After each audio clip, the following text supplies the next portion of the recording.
Hi Gemini, welcome to your October reading. I hope that you guys are doing well. Thank you so much for being with me here today. I really appreciate you. If you guys want to follow me over on my Instagram and TikTok, you can find me there at Jadestone Tarot. And if you want to book a private reading with me, the information for that's in the description box down below. So Gemini, let's get right into your reading and see what's happening for the month of October. So you guys could be currently dealing with what you can be expecting in the next couple of weeks. Now, what I kind of want to talk about as we're getting into your energy is that we have Mars retrograde that's going to be taking place in your sign. It goes retrograde on the 30th of October to January 13th. So it's going to be a long transit. And the fact that this is happening in your sign, Mars is going to be like, I almost feel just kind of like what I've been looking into about this Mars retrograde. It almost feels like it's going to be kind of like Mercury retrograde on steroids, just because Mars is going to be like highlighting what Gemini rules, which is communication and siblings and community and technology. And Mars is going to be like adding fire. It's like air plus fire. Imagine like a forest fire. I don't know, man. I kind of feel, and just even based off what I've been seeing in my personal life and like people that I know, it's just like, I don't know, man. It almost feels like we're still in Mercury retrograde, but we're not. But like I've been experiencing a shit ton of technical issues and like things like that, communications, tension in the air. I don't know, man. I'm kind of like, I'm a little concerned, but you know what? We're going to hang in. We can get through this. It's happened before. Mars retrogrades every like 2 years, but the fact that it's happening in your sign, Gemini, you may be feeling feisty. You might have a little bit of like a sass, like taking no prisoners. Anyways, we do have the Star and the King of Pentacles, which I really do like this energy. I'm really picking up on you staying true to yourself, your authenticity. Let me just get some cards out for Gemini in October 2022.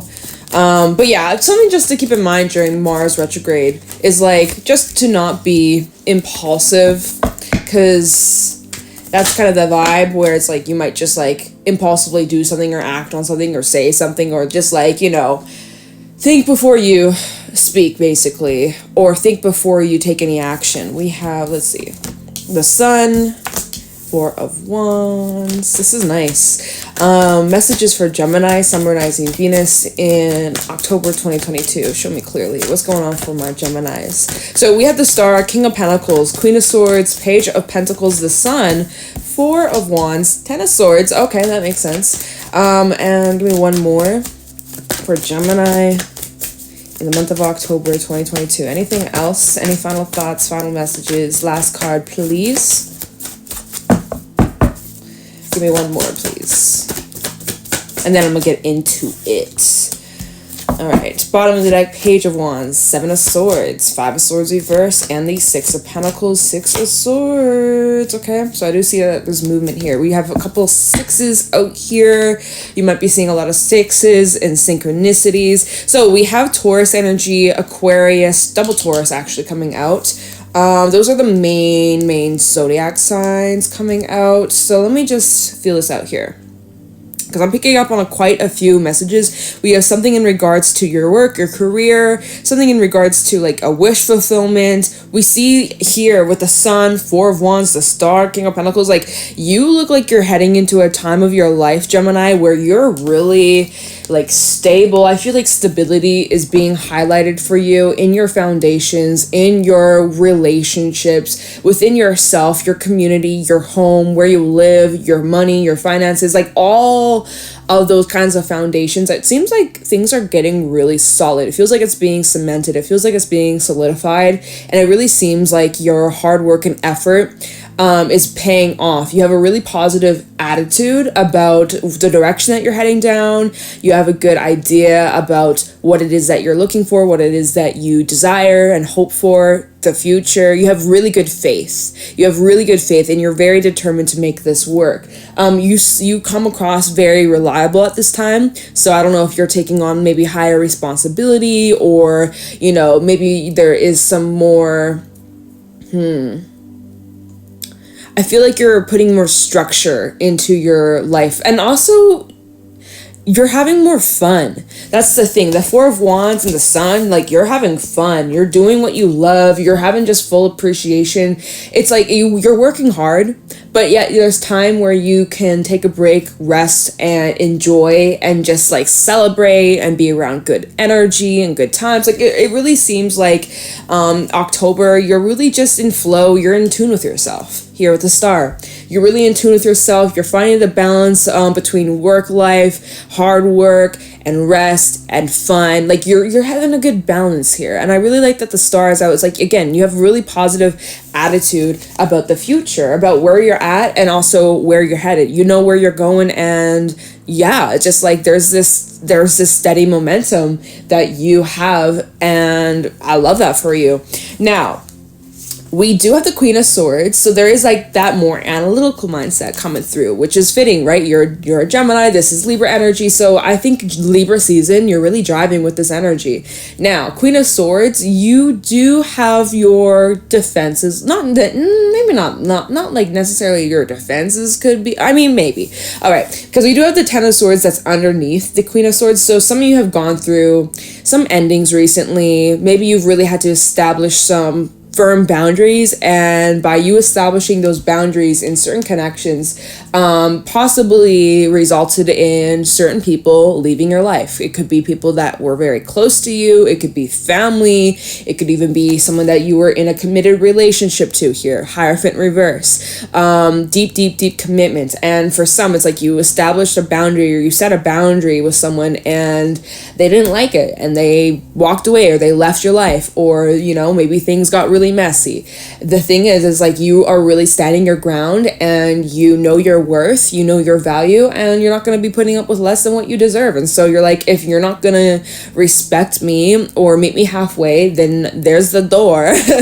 Bye-bye. See you later. See you never. You know, like, you're really like, you're not going to be sacrificing those things that you know you deserve. You're not going to be tolerating breadcrumbs. You're not going to be tolerating bare minimum.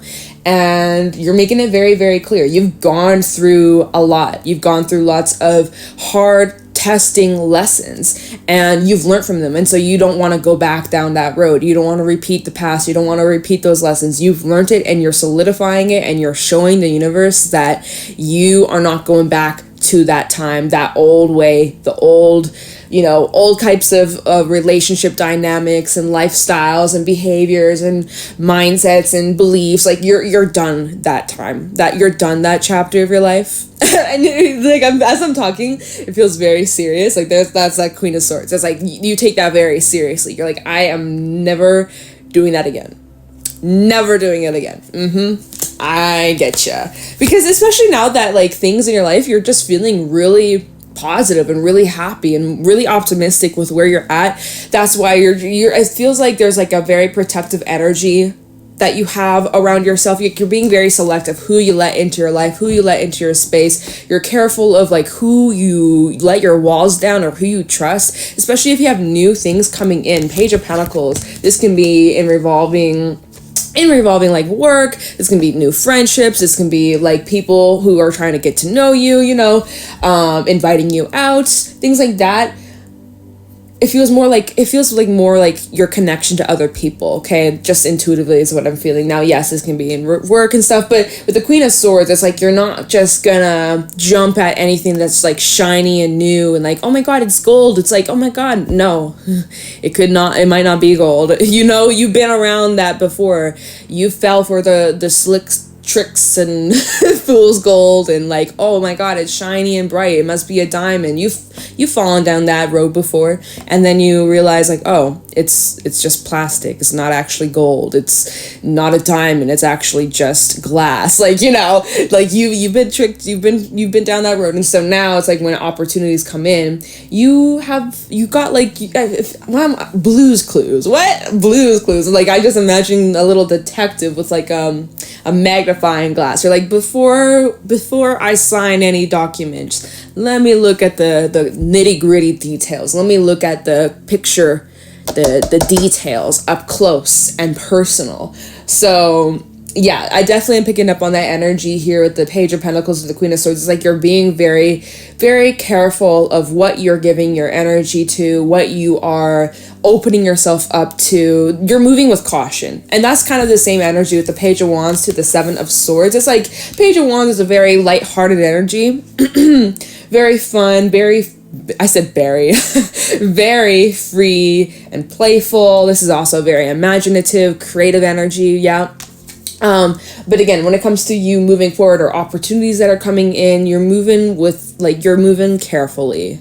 You're moving carefully. I also want to suggest that if you are starting anything new projects, getting things off the ground, new ideas, inspiration, I would suggest keeping it on the down low. I would just say, like, you might want to just hold off from announcing all of your moves to every single person in your life. You might want to just kind of keep that on quiet, keep that on the down low, right? Even like, for example, I'm just kind of picking up on the energy. It's like you might have like this really cool idea. Maybe you want to invent something. Maybe you're like, you have this idea, you want to invent it, you want to patent some sort of idea, right? Trademark that shit, copyright that shit. And if you're sharing all these ideas, people around you, even like someone that you don't really know that much, I'm just saying, there could be the energy around you who someone might take credit for your ideas or try to like copy you, or like, yeah, like just stealing your ideas or stealing your inspiration. And like, you know, like let's say, for example, you're like, oh my God, I'm going to paint this picture of this mountain. And you're talking about it, but maybe you haven't followed through with it, and you're just talking about some ideas. And then the next thing you know, the next day, this person you're talking to is like, oh my God, you want to see this painting that I just painted? And you're like, yeah, sure, cool. And guess what? It's a picture of the mountain. You're like, wow, like I was literally just telling you about my idea, and like you're turning around acting like you just discovered this and like this was all you. It's like, you know, like they say imitation is like flattery or whatever, sure, but there comes a point where it's like someone's copying versus someone's inspired, you know? So I am just kind of picking up on the energy where there could be people who, like, whether it's intentional or not, there could be people around you who might take advantage of you in those kinds of scenarios. So maybe just keep it on the down low, or don't like tell everybody what you're doing or what you're planning or what you're, you know, just kind of keep it to yourself, I would say. Now, I do see here, there is something being brought into balance. I see that there's healing taking place. Five of Swords reversed. Some of you might be receiving like an apology, or like someone maybe finally coming to terms with where they messed things up or screwed things up with you in the past, and they may try to come back around and like try to smooth things over with you. Maybe that's what this Page of Wands, Seven of Swords is like. That could be someone who's planning like a message or planning to initiate some sort of like exchange or apology. Yeah, even with that Page of Pentacles, the Hierophant reverse, like perhaps there's like some sort of separation or breakup that happened in the recent past, and someone maybe wants to come in and apologize for what they did, right? Ten of Swords, Queen of Swords would explain why you have your defenses up, you went through some sort of ending, and perhaps someone is now wanting to apologize for what they did wrong or some shit like that. Now, can that be resolved? Maybe. It comes down to free will and your own personal choice. Even if you were to accept this apology, just because you forgive doesn't mean that you forget. And just because you forgive doesn't necessarily mean that you want to keep that person around in your life. So that comes down to personal opinion, personal, you know, story, and your own path, right? So I am just saying that there is the energy where there might be some people that maybe you hadn't been on the best of terms with recently. There might be some people who want to smooth things over with you, and even just like, can we just move on from this? Can we just like let bygones be bygones? Can we ever move past this? Possibly, perhaps, maybe there can be forgiveness, maybe there can be second chances, maybe there won't. But I am just saying here that there is energy coming up where someone does want to smooth things over with you. They might even beg or plead. I'm just really paying attention to the Six of Pentacles. This one dude, he's on his knees like begging, please. So don't be surprised if you start hearing from people who, you know, suddenly see that you're happy. Like, that's the thing. It's like you're really like happy with where you're at in life, And it's always when you just let go of the past. It's always when you leave that shit behind. It's not even on your mind anymore. It's not even occupying your thoughts. Like, you moved on. That's always when, like, the past comes knocking. And, you know, we are also heading into eclipse energy, so it's gonna be bringing shit up from our past. So don't be surprised if you have some, like, karmic shit coming up, or relationships that had significant importance to you at one point in your life that could be coming up, especially now that you're doing better. And some of you might be in the spotlight, or some of you might be getting a lot of, like, even public recognition or just massive success with what it is that you're doing. And if you're gaining a lot of traction and you're gaining a lot of recognition and attention, I wouldn't be surprised if you do hear from people that you haven't talked to in a long time. And that's where that Queen of Swords, you're going to be needing to use your discernment on who's actually being honest, who is being genuine. And you know, you already know that. Like, your intuition, you have that sense of knowing. And you can see through all the crap. You can see through all the bullshit. And you can tell if someone's trying to blow smoke up your ass or kiss your ass and be like, oh my God, like, you know, oh my God, I've always believed in you. Like, so congratulations on your success. Yeah, but where was your support when I was just at the beginning of this journey? Crickets, nowhere. So they didn't want to support you at the beginning of your journey, but now that you're actually making moves and you're going places, now they want a piece of that. I don't know about that. So that's where you're gonna have to use your discernment, right? And you got a lot of that discernment. You got a lot of wisdom. You know, pain cracks us open. Our painful experiences are the ones that teach us a lot, teach us our most valuable lessons. And so now it's just like, it's an opportunity. I see here, Page of Pentacles, the Hierophant reverse. This is an opportunity for you to handle things differently in a non-traditional way, or like in a way where it's different than how you would typically handle situations that you did in the past. I really feel like it's almost like you're turning 180 degrees. Like you're just flipping the switch. Like some people are like, you've done a 360, but it's like, that's a full circle. So you're telling me you're back on the old ways. Like, no, you know, you're doing a 180, a complete flip. Like, that's this energy. The Page of Pentacles to the Hierophant reverse. Hierophant reverse is like breaking away from tradition or your typical way of doing things. So it's like, you might have an opportunity that comes up that's maybe like not what you typically would go for, or like something that is completely out of your comfort zone, or like, you know, it's like you're going down a path, you're going down this one path, and then one day you're just deciding like, fuck it, I'm gonna take this sharp left turn and like completely change course. So that might be something that's on your mind. Maybe that's something that you're planning, or something that you just feel this call to do. So I would recommend that you follow that instinct of yours. Let's see, is there anything else I'm feeling from this? No, I feel like your hard work is really paying off. You've learned some tough lessons, but you've grown. You can leave that in the past. Really just staying true to you. Focusing on where you want your energy to go towards, instead of focusing on this betrayal and this ending and the pain and the hurt. Like, focus on what you can learn from it, grow from it, take with it moving forward. It's like, I think you just need to continue focusing your energy to the things that uplift you, that nourish you, that make you feel good. Your healing, your happiness, your money, like that's where your focus needs to be. Okay. And all the rest, just leave that to the sidelines, you know? Yeah, I think things are really balancing out for you very nicely. So I'm just going to grab you guys a couple Animal Oracle cards to wrap this reading up. Any final thoughts, messages for Gemini, Sun, Rising, Venus in October 2022? Any final messages, thoughts, feelings, advice for Gemini? Messages for Gemini, Sun, Rising, Venus. We got the Camel, independent. You know yourself. You know your worth. You've been on this long ass journey for quite some time, but you've been patient and you've been dedicated. You've been persistent, and it's really nice. It's a good energy. You even have the Lion coming out, and I'm gonna just see if there's anything else. The Lion is all about respect. You are being highly respected. You're gaining a lot more respect this month. You're demanding nothing but respect. Put respect on your name. We got the Beaver, we got the Golden Egg, we have the Otter, happiest card in the Animal Spirit deck. So yeah, like you guys, October's a really positive month for you. You're working really hard. Here with let me show you. Let's start off with the Beaver. All right, so your hard work, your dedication, your consistency, it really is paying off. Beaver is the energy of working together in teams, collaboration, community. So even having your people around, people that you really jive well with, you understand, that's going to help support you on your dreams and on this path. Something else that you're working on or that you're needing to work on is like your connection towards yourself, the golden egg.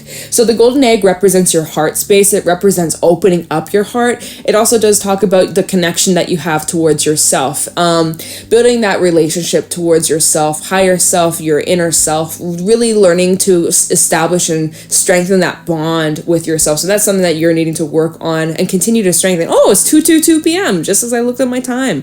All right, so take that as confirmation. But yeah, strengthening the connection towards yourself and also making it putting in like more like a often practice, daily practice of like even meditating more or like really tuning into like your heart center, like following your heart and following like what speaks to your soul. You know, really, if there's any questions that you have, any doubts, or, you know, you're wondering like certain things, you need to really go inwards and trust that inner wisdom. The golden egg really just represents like your own your inner temple, really, like finding a sacred space where you can just connect with yourself and block out the external world and like making that a practice. That's how you're really going to tune in to like this intuition of yours and like strengthen it and sharpen it. Even if you're already intuitive as fuck already, making it like a practice that you're always checking in with yourself. And then another message that's unrelated to that, it's like, you know, the golden egg, it's like a golden egg, some golden idea getting ready to hatch. It's not quite ready just yet. So keep sitting on that golden egg. You're filled with great ideas, lots and lots and lots of potential for you. So you're sitting on golden ideas. So you just keep it nice and safe. And when the timing's right, when the opportunity is there and available to you, this golden egg is going to hatch into something beautiful. Okay, so just keep doing what you're doing, because again, Beaver, your hard work and consistent effort is paying off. Like I was already mentioning with the camel, this represents your independence, really knowing yourself, knowing your worth, knowing your value, and knowing that no matter what happens, you're going to get through the ups and the downs. Like camels, when you think about it, like they can go on long ass journeys, long ass walks through the hot, driest deserts, you know, without anything. They store water within their hump. So they this is a energy of balancing fire and water. So this is about balancing your emotions as well as your intellect. Like that's kind of what we were picking up on with the star at the very beginning of the reading. So it's like that's like your energy. You're very calm, cool. Now, advice with this card is like go get some like like new scenery, or like switch up your scenery, or like go have like an adventure, go explore, you know, really expanding your horizons. Maybe some of you are going on a trip, or you're thinking about going on a trip. Six of Swords can even talk about traveling for some of you, so safe travels to anybody who resonates with that message. Like I was saying here with the lion talks about you being highly respected, gaining a lot more respect, knowing your worth, knowing your value, and not tolerating shit. Like you're the king of the jungle. So yeah, it's like you're not gonna be tolerating crappy treatment from anybody, and anyone who tries to screw with you or play games, they're gonna fuck up. Like they would be a fool to fuck around with a lion. Are you kidding? Like lions, they will destroy you. They are strong, they are powerful, but it's also like the energy of you knowing when to fight and when to not, like choosing your battles carefully. Is it really worth your attention? Is this really worth getting, worked up about? So being mindful of where you direct and put your energy towards. So choosing them battles carefully, because at the end of the day, we have the Otter, happiest card in the Animal Spirit deck. So, you know, you're in pretty good energy and you don't have time to entertain the clownery, the foolery, like, you know, time for petty games or drama or like, you know, picking fights with people. Like if anything, it's like, yeah, there might be opportunities for you to clear the air and bring peace to situations, but like you're not trying to have any of that conflict or that drama. Like, you're just here to have a good time. Like, don't ruin my vibe. It's making me think of that Kendrick Lamar song, bitch, don't kill my vibe. Bitch, don't kill my vibe. Like, I can feel your energy from 2 planets away. Like, that's literally, like, your energy is like, don't kill my vibe. Gemini, you're like, don't kill my vibe. If you try to kill my vibe, I will cut your head off. Like, I don't have time for these games. I've been down that road before, and I'm just not about it. So if you're not going to add to my life, if you're not going to enhance what I already got going on for myself, then please stay away from me. Keep your distance, because I don't have the time or the energy or the desire to entertain this circus, not my monkey, not my circus. So that's your energy, Gemini. That's all I got for you. I hope that you enjoyed this reading. If it resonated, let me know in the comments below. If you want to book a private reading with me, the information for that's in the description box. And if you want to follow me on my Instagram and TikTok, you can find me there at Jadestone Tarot. Thank you so much for watching, Gemini, and I'll talk to you in the next one. Take care.